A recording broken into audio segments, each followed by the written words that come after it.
ازيكم حبايبي، عاملين ايه؟ اتمنى تكونوا بخير. انا دينا معاكم النهارده بيتزا لذيذه وسريعه بابسط واسهل طريقه ممكن تجربوها.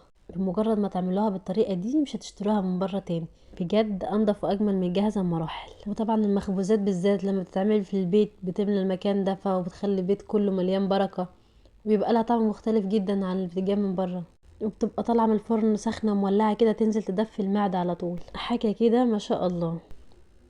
وهنا انا جبت كوباية مية دافية، وهحط عليها معلقة صغيرة سكر ومعلقة كبيرة خميرة، وهخلطهم كويس مع بعض وهسيبهم على جنب عشان اتأكد ان الخميرة شغالة. اول ما نلاقي الخميرة عملت فوران وفقاقيع كده على الوش يبقى كده شغالة تمام. وهنيجي هنا في اي بولة عندنا هنزل بعلبة زبادي وعليها ربع كوباية زيت، وهنخلطهم كويس جدا مع بعض. طبعا لو مش متوفر زبادي ممكن نستغنى عنه خالص، العجينة برضه تطلع جميلة وهشة. واللي عنده حليب بودر ممكن يضيف عادي، العجينة هتطلع اجمل واجمل، بس انا مش هضيف. وهجيب الخميرة بعد ما اتأكدت انها شغالة هنزل بيها على باقي المكونات وهخلطهم كويس. وهنا عندي نص كيلو دقيق هنزل عليه معلقة ملح صغيرة وهخلطهم كويس، وهنزل بيهم على باقي المقادير، وهبدأ اعجنهم بقى واحدة واحدة كده بالراحة. طبعا انا ضفت كوباية مية واحدة بس، هي العجينة هتاخد كوباية ونص مية، انا سبت النص كوباية الباقية هنزل بيها واحدة واحدة على العجينة لحد ما الاقيها اتلمت معايا واتعجنت كويس وبقت ناعمة بالطريقة دي. طبعا انا هنا هدهن البولة شوية زيت والعجينة شوية زيت من فوق كده على الوش عشان تبقى سهلة بس وانا بطلعها، وهسيبها ترتاح على جنب لحد ما تخمر وتزيد الضعف. ودلوقتي هبدأ احضر صلصة البيتزا. طبعا في كذا طريقة لتحضير الصلصة بس انا هعمل بالطريقة الاسهل والاقرب ليا. وهاجي في اي حلة على النار هنزل باربع معالق زيت كبار، وهفرم نص بصلاية صغيرة وهنزل بيها على الزيت، وهديها تشويحة لحد ما تاخد لون.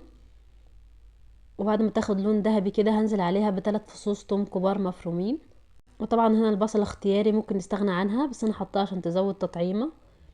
وهنا اول ما الثوم تظهر ريحته هنزل باربع حبات طماطم ضربهم في الخلاط، وهنزل عليهم بمعلقة كاتشب كبيرة، لو ما فيش ممكن ننزل بمعلقة صلصة كبيرة، ومعلقة سكر صغيرة، ومعلقة صغيرة بهارات مشكلة، ومعلقة صغيرة بابريكا، وهضيف معلقة صغيرة ملح. طبعا انا ما ضفتش فلفل اسود لان مش بحبه في الصلصات، دي حاجة اختيارية كل واحد وذوقه.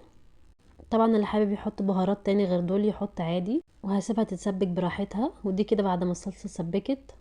وانا هنا هحضر الحشوة اللي هحشي بيها البيتزا بتاعتي.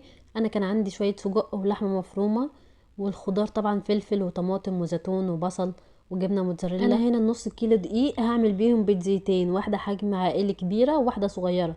ممكن عادي اللي حابب يعملهم على 3 بيتزات صغيرين عادي مفيش مشكلة. هقسم العجينة، هقسم نص كبير ونص صغير.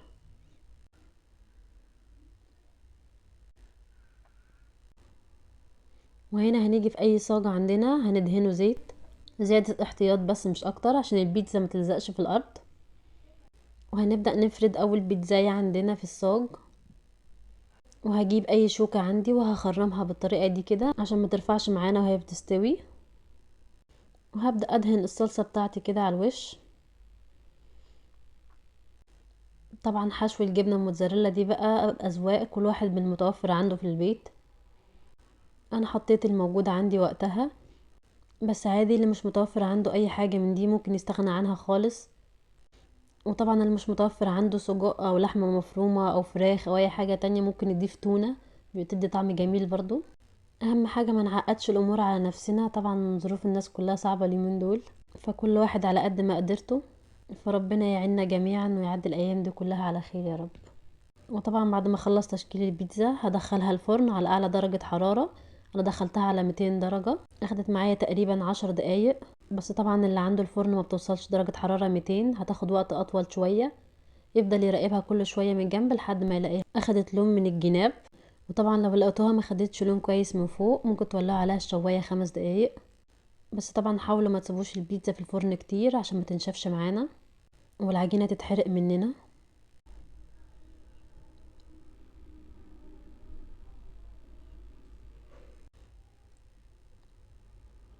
ودي طبعا البيتزا بعد ما طلعتها من الفرن واستوت. هبدأ اقطعها مثلثات كده. طبعا انا ما عنديش قطعة البيتزا، هقطعها بسكينة عادي خالص. بجد والله يا جماعة طعمها كان جميل جدا وعجبت كل اللي في البيت. كانت طالعة هشة وطرية ومش ناشفة معايا خالص عشان ما سبتهاش طبعا كتير في الفرن.